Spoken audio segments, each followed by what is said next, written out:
r/ask Reddit, what are some dark psychology tricks that actually work? Smile, you can actually control their presence. If someone is bothering you at your desk too often, continue the conversation but get up and walk them back to their desk. Had a boss who was a guru at this. You'd be back at your desk wondering how the fuck you got there. Nodding your head up and down slightly when you want someone to agree with what you are saying. This is one I learned when I was doing car sales, along with several other tricks. It's insane just how much people are open to suggestion. When you figure out these little cues, you can pretty much make anybody do whatever you want. I remember the move I was taught was get them in the car to go for a test drive. Have them pull up to the front door, and then get out of the car and just walk inside matter-of-factly and sit at the table. They'll follow you in without question. Then you say, I'm going to go find out how much it's going to cost for you to take this car home today. Very few protest, and usually it can be done anyway. Then you bring them the paper, tell them the terms, and say, so go ahead and sign right here that if we can make this deal happen you'll buy this car right now. Hold the pen out, nod your head, and don't say a fucking word until they do. Sometimes they'll say, I can't afford that. Then you just say what's the price you could afford? We'll put it on this paper and you sign right here. If we can make it work, you can drive it home today. Hold the pen out, nod your head, and don't say a fucking word. Once you've got them to put the pen to paper, they've committed to buying a car. It's an easy close after that. If you want to be an effective liar, build a reputation of being honest. The more you are known as being reliable, the easier it is to deceive and manipulate. Not terribly complex, I know. I make a point of being known as a bad liar about small things. I act super nervous if anybody asks me to. I mess up on purpose. I outright say God, no. I have no poker face at all when anyone suggests I lie. But I'm actually pretty good at it and nobody ever doubts that I'm sick when I just want a day off.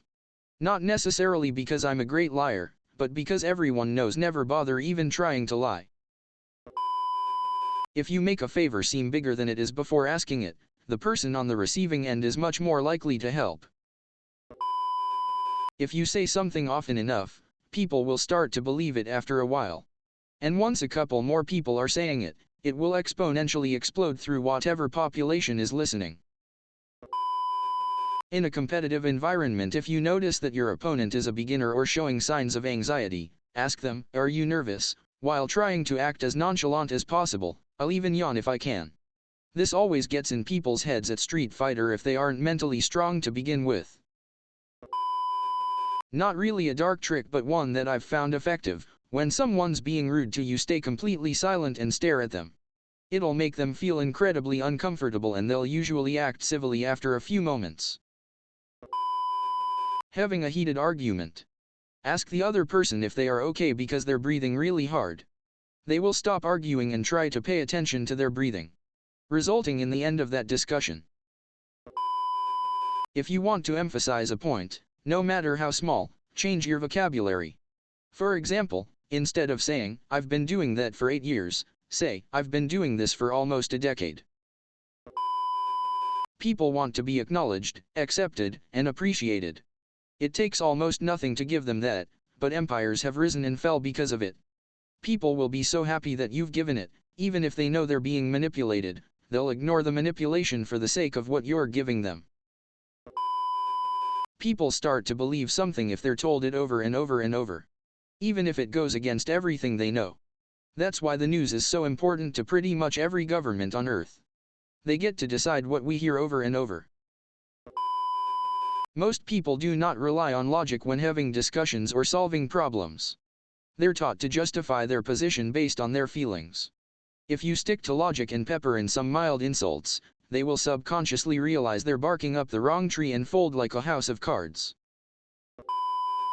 Not exactly dark, but if you touch someone they're just your friend now. Works like 9/10 times. And when I say touch I mean appropriately. Like touching someone on the arm when you express emotion. Like oh that's great. Or that's too bad. I don't know if this is dark or not, but when a party gets to their table, I greet them and tell them I'm giving them a minute to order. I walk away and then come back ready to take the order. I throw in a smile while I stand there ready to take the order. It works 95% of the time for me. Waiting several seconds or up to a minute to say something after someone has given you an offer or asked you for something will make what you say next high likely to be agreed with. Most people had uncomfortable silence, especially salespeople. If you want to extract agreement from someone you know reasonably well, begin the conversation by talking about occasions in the past when you have cooperated to achieve a common goal. 1 or 2 examples is enough. This primes them to go along with your current proposal. The wording of the questions often influences the answers. For example, to the question, "How fast were the cars going when they crashed?" people give, on average, an estimated speed that is faster than when the question is formulated as, "How fast were the cars going when they collided?" English is not my first language, sorry if there's any mistake.